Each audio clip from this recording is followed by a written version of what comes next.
मातरम वंदे मातरम सुजला सुफला मलयज शीतला शस्य श्यामला मातरम वंदे मातरम।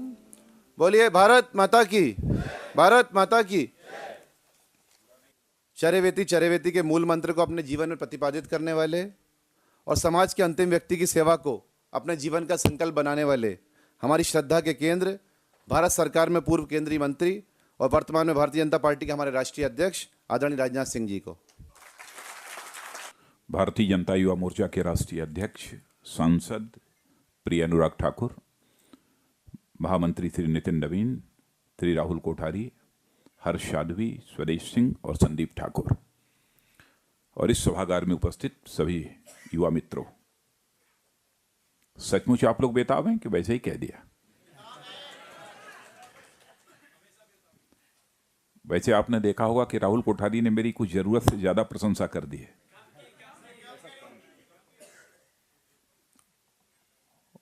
और उन्होंने बिल्कुल प्लान्ड वे में मेरी वैल्यू आप लोगों के सामने बढ़ाने की कोशिश की है।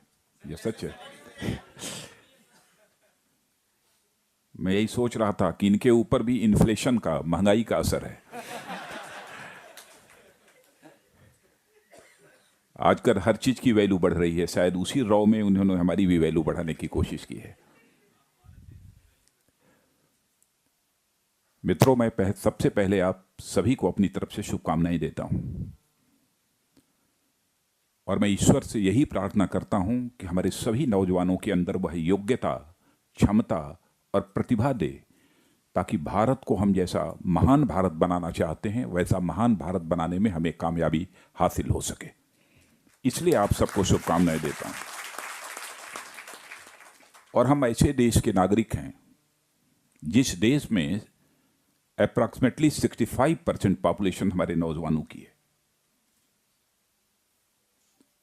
माने हम यह कह सकते हैं, इतनी बड़ी यूथ फोर्स इस कंट्री में यदि किसी भी कंट्री के पास है तो वह केवल और केवल भारत के पास है और दुनिया में किसी के पास नहीं है। इतनी बड़ी यूथ फोर्स जिसके पास हो, जिसके पास नेचुरल रिसोर्सेस की किसी भी प्रकार की कोई कमी ना हो, उस मामले में भी सारी दुनिया में एक अपनी साख रखता हो, वह देश आज भी पिछड़ा हुआ देश है। और दुनिया के गरीब देशों में, दुनिया के सर्वाधिक बेरोजगार देशों में भारत की गणना हो तो मैं समझता हूं इससे बड़ी चुनौती हमारे देश के नौजवानों के लिए और कोई दूसरी नहीं हो सकती है। भारतीय जनता पार्टी ने बहुत सोच समझकर भारतीय जनता युवा मोर्चा के माध्यम से हिंदुस्तान के सारे नौजवानों को पार्टी के साथ जोड़ने का फैसला किया है, क्योंकि बिना इनकी क्षमता का उपयोग किए हम भारत को जैसा भारत बनाना चाहते हैं वह हमारा स्वप्न कभी साकार नहीं हो पाएगा। यह हमारी सोच है। और भारत के इतिहास के पन्नों को यदि हम पलट कर देखें तो स्वाभाविक रूप से हम इस नतीजे पर पहुंचेंगे कि पहली बार भारत की जो कल्चर है, भारत की जो संस्कृति है, उस संस्कृत की ध्वज पताका अंतर्राष्ट्रीय जगत में फहराने वाला पहला ग्लोबल यूथ भी यदि कहीं कोई यदि हुआ तो स्वामी विवेकानंद हुए, जिनकी की बहुत ही छोटी आयु थी, बहुत ही कम आयु थी। मैं कहता हूं कि सचमुच भारत का पहला ग्लोबल यूथ यदि मुझे कहना हो तो मैं स्वामी विवेकानंद को ही कहूंगा। क्या नहीं कर सकता है नौजवान। संत महात्माओं के बारे में भी विचार करता हूं, तब भी मैं देखता हूं बड़ा काम यदि किया है कम आयु में। शंकराचार्य का हमने नाम सुना होगा, तो वो भी उन्होंने 16 साल किया आयु में ही करिश्मा किया था। नौजवानों के अंदर अद्भुत क्षमता है और मैं मानता हूं कि वह केवल अपना ही भाग्य बना नहीं सकते हैं बल्कि भारत के भाग्य को भी बना सकते हैं, भारत के भाग्य को भी सुधार सकते हैं। यह क्षमता हमारे नौजवानों के अंदर है।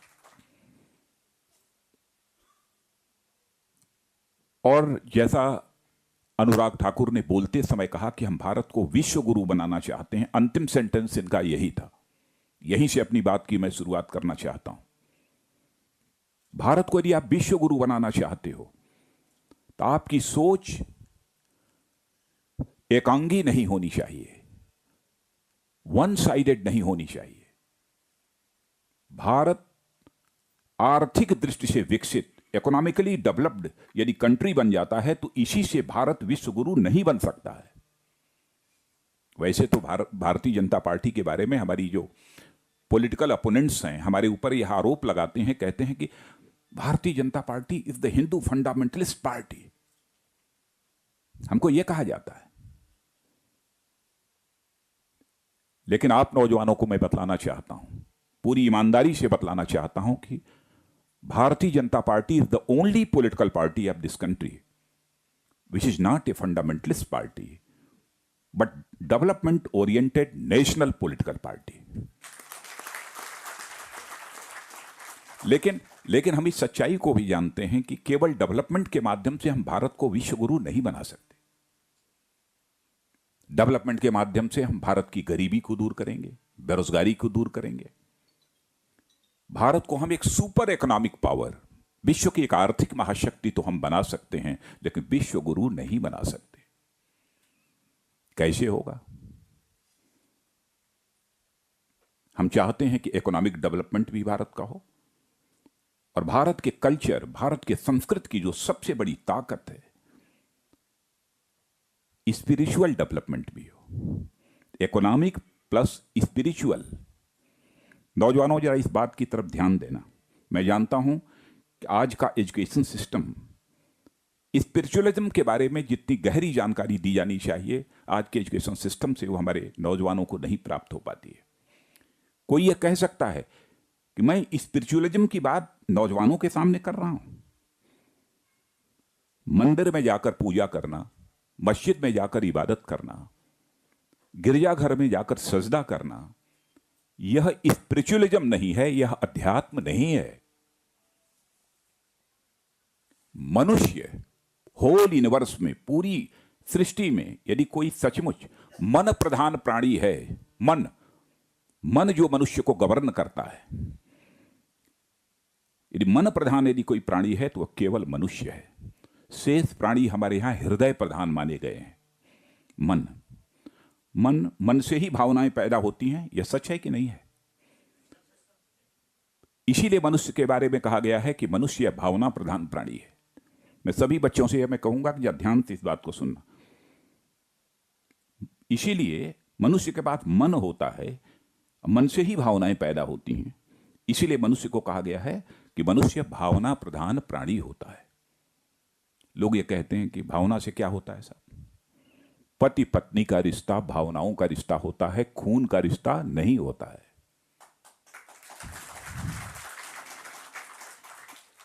अपने राष्ट्र और समाज के साथ जो रिश्ता होता है वो भावनाओं का रिश्ता होता है, खून का रिश्ता नहीं होता है। चंद्रशेखर आजाद 26 साल की जवानी, अपने अंग्रेज दुश्मनों को अपनी रिवाल्वर की गोलियों से भूनते भूनते चिंता यह सताने लगी जब रिवाल्वर में अंतिम गोली शेष बची। कहीं विदेशियों के रिवाल्वर की विदेशी गोली हमारे जिस्म में प्रवेश कर हमारे जिस्म को नापाक न कर दे, इसलिए राष्ट्रीय स्वाभिमान, नेशनल प्राइड के धनी चंद्रशेखर आजाद ने अपने ही रिवाल्वर की अंतिम गोली अपने सीने में दाग लेने का काम किया था। तब जाकर देश को आजादी मिली। वह क्या था? इस धरती के साथ कोई खून का रिश्ता था, राष्ट्र के साथ था, भावनाओं का रिश्ता था। अशफाक उल्लाह खां 21 साल की जवानी, हंसते हंसते फांसी के फंदे को चूम लिया। मां कहती थी बेटा शादी कर ले, मेरी सेवा करेगी बहू। लेकिन फांसी के तख्त पर खड़े हुए तो उन्होंने कहा कि मेरी मां को संदेश दे दो कि आज मैं अपनी शादी रचाने जा रहा हूं, अपना निकाह करने जा रहा हूं। मजिस्ट्रेट ने पूछा कि कहां निकाह वो है, लड़की कहां जिसके साथ तुम्हारा निकाह होने जा रहा है, शादी होने जा रही है? अरे उसने कहा देखो ये फांसी का फंदा, यही हमारी महबूबा है जिसे आज मैं अपने गले से लगाने जा रहा हूं। क्या है? यही भावनाओं का रिश्ता है मेरे नौजवानों, यही भावनाओं का रिश्ता है। मनुष्य मन प्रधान प्राणी है, मनुष्य भावना प्रधान प्राणी है। एलिवेशन ऑफ मन, मन का बड़ा करना, मन का बड़ा करना, एलिवेशन ऑफ मन, इसे ही हमारे यहां अध्यात्म कहा गया है, इसे ही हमारे यहां स्पिरिचुअलिज्म कहा गया है। क्यों कहा गया है? इसमें कितने लोग ऐसे हैं जिन्होंने कि मैथमेटिक्स पढ़ा है, फिजिक्स पढ़ा है? जो हाथ उठाइए, लगभग सभी। इंजीनियरिंग कॉलेज किसमें हैं स्टूडेंट्स? आईटी के हैं, तो लगभग हाई स्कूल तक तो मैथमेटिक्स सबने पढ़ा होगा ना, सबने। चलो चलेगा तुम। तो मैं एक मैथमेटिक्स का फार्मूला आप सबके सामने रखना चाहता हूं, इसको केवल सिद्ध करने के लिए। मन बड़ा होने से मनुष्य को क्या मिलता है? यह बताओ, अपने जीवन में आप क्या चाहते हो? क्या केवल ज्ञान से सुख की प्राप्ति होगी? चाहते हो आप सुख? सही बात है कि नहीं? आनंद चाहते हो, यही चाहते हो ना? केवल ज्ञान से सुख की प्राप्ति तो नहीं हो सकती है। मान लो तुमको बहुत बड़े ज्ञानी हो गए, बहुत बड़े विद्वान हो गए, और कोई आकर सीधे अपशब्दों का प्रयोग करे, गाली गलौज करे, तो सुख मिलेगा? तब कैसे कह दिया ज्ञान? नहीं मिलेगा। सुख कैसे मिलेगा? मन बड़ा होने से मिलेगा। मन जिसे भावनाएं पैदा होती हैं, और हमारा अध्यात्म यही कहता है कि मन बड़ा करो। छोटे मन से कोई बड़ा नहीं हो सकता है, टूटे मन से कोई खड़ा नहीं हो सकता। नहीं हो सकता है। होने से हैप्पीनेस, सुख कैसे प्राप्त होता है? इसे मैथमेटिकल यदि इक्वेशन में कहना हो तो कैसे हम कहेंगे? मान लो कि मन एक सर्किल है, एक वृत्त है। वृत्त जानते हो सब ना? सर्किल। मान लो ये हमारा मन एक सर्किल है। सर्किल का सर्कमफेरेंस, इसकी जो परिधि है, इसको जैसे जैसे बढ़ाते जाओगे आप ये देखोगे कि वो सर्किल अपने आप बड़ा होता चला जाता है। इतना बड़ा सर्किल है, इसका सर्कमफेरेंस यानी इसकी डायमीटर को बढ़ाओ, बड़ा हो जाएगा, इससे भी बड़ा होगा, इससे भी बड़ा होगा, इससे बड़ा होगा। तो सुख का और मन का रिश्ता क्या है? तेरी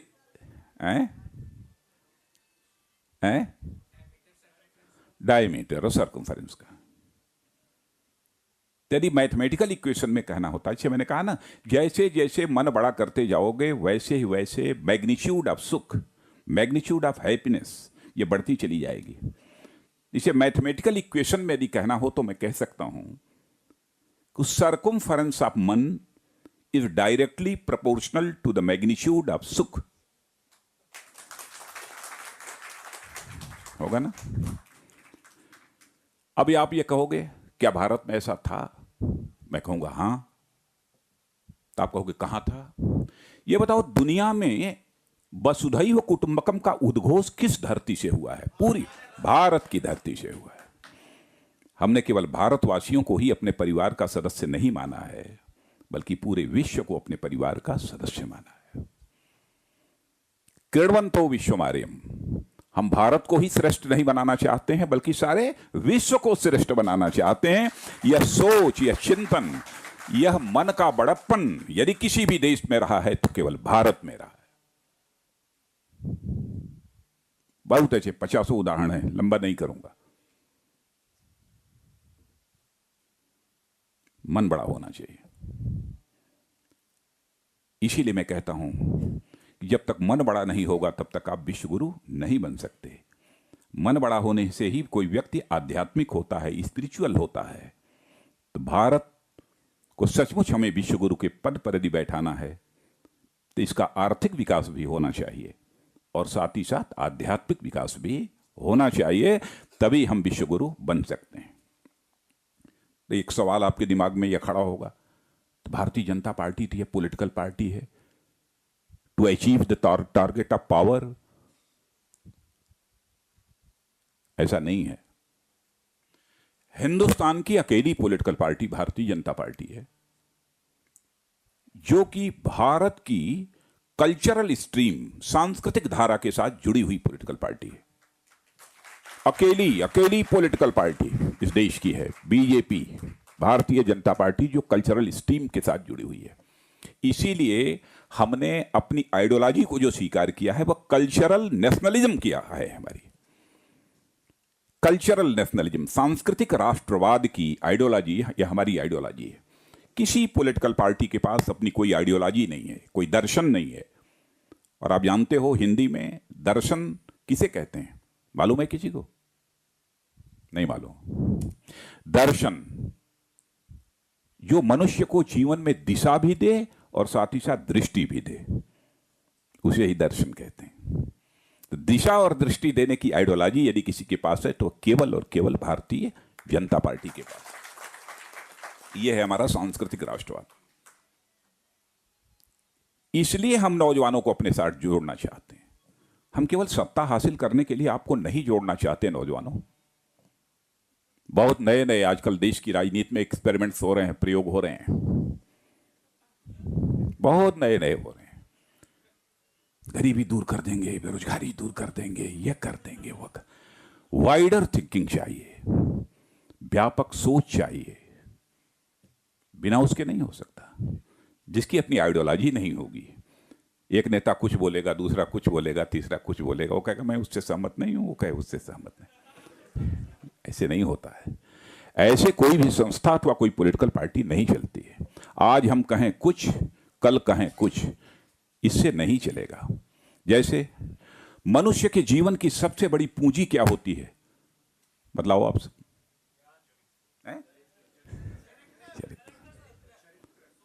और थोड़ा सा ऊपर ले जाओ,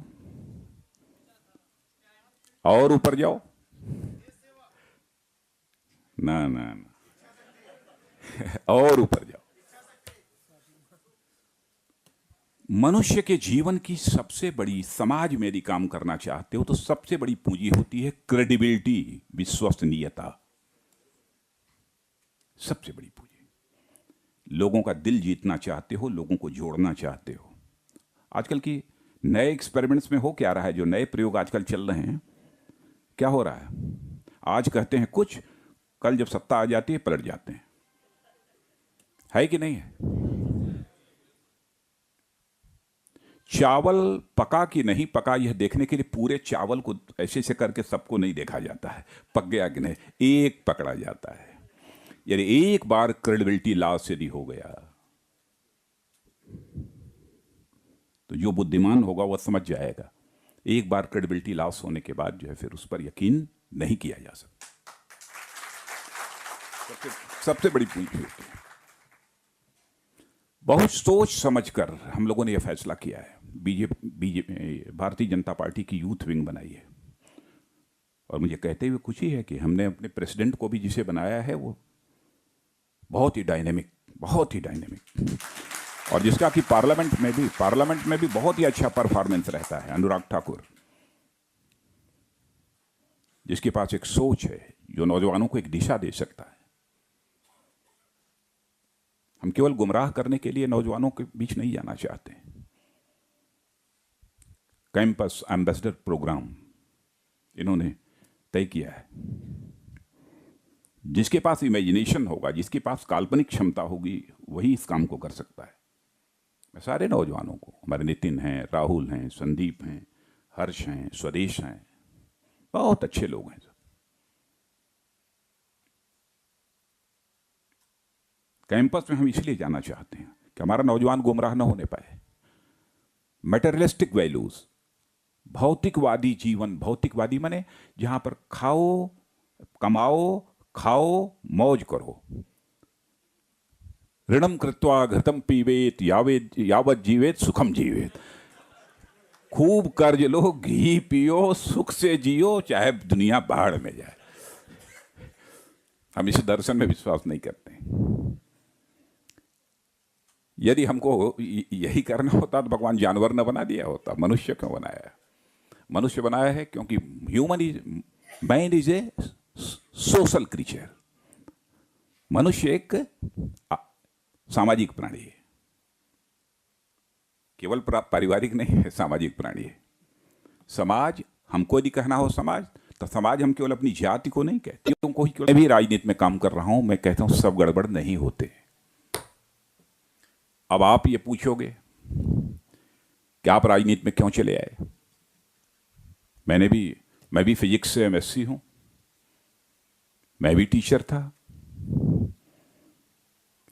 हमने भी रिसर्च किया है, लेकिन डॉक्टरेट की डिग्री नहीं ली है।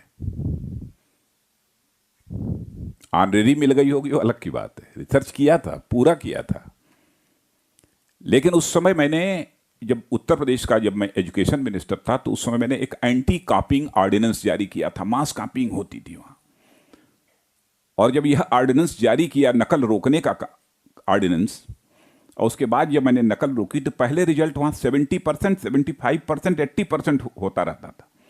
और जब मैं एजुकेशन मिनिस्टर बना, तो हमारे सारे मित्र विरोध कर रहे थे कि पार्टी डूब जाएगी, कैसी राजनीति आप कर रहे हो।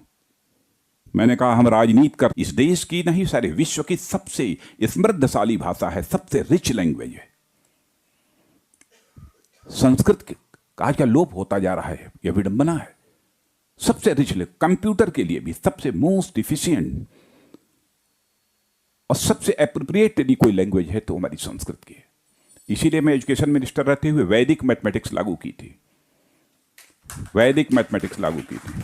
और उसमें रुड़की यूनिवर्सिटी और सारे देश भर में 1 साल के अंदर 36 पुस्तकें हमारे विद्वानों ने लिखी थी इस पर, 36 पुस्तकें उस समय लिखी। कंप्यूटर की एफिशिएंसी को भी बढ़ाना चाहते हैं तो संस्कृत लैंग्वेज बहुत ही इंपॉर्टेंट है। उस समय किया था। तो मैंने कहा ना कि राजनीति ये 2 शब्दों को मिलाकर बना हुआ है। और मित्रों, मैं आप सबका आह्वान करना चाहता हूं कि राजनीति यह 2 शब्दों को मिलाकर बना हुआ है, राज और नीति। नीति यह संस्कृत के नए धातु होता है, उससे बना हुआ है यह शब्द, जिसका अर्थ होता है ले जाना, टू कैरी आउट, ले जाना, किस ओर ले जाना, सन्मार्ग की ओर ले जाना, अच्छे मार्ग की ओर ले जाना। ऐसा पॉलिटिकल सिस्टम जो समाज को अच्छे मार्ग पर यानी सन्मार्ग पर ले जाने का काम करे, उसे ही हम राजनीति कहते हैं, उसे ही हम राजनीति। ऐसा राज जो समाज को सन्मार्ग की ओर ले जाने वाला हो, उसे ही हम राजनीति कहते हैं। भारत की राजनीति की सबसे बड़ी विडंबना यही है कि यह भारत की राजनीति, यह शब्द भी खो चुकी है, इस शब्द का अर्थ भी खो चुकी है, इसका भाव भी खो चुकी है। आइए, मैं आपके माध्यम से आपका भी और सारे देश के नौजवानों का आह्वान करना चाहता हूं कि हम यह संकल्प लें कि राजनीति, इस शब्द का जो खोया हुआ अर्थ और खोया हुआ भाव, दोनों का मतलब समझ रहे हो आप ना? खोया हुआ इसका अर्थ, इसकी मीनिंग और इसका भाव, हम जब तक भारत की राजनीति में पुनः स्थापित नहीं कर लेंगे, तब तक हम चैन की सांस नहीं लेंगे। इस संकल्प के साथ हम सबको आगे बढ़ने की जरूरत है। और मित्रों, हमारी शुभकामनाएं हैं आप सबको।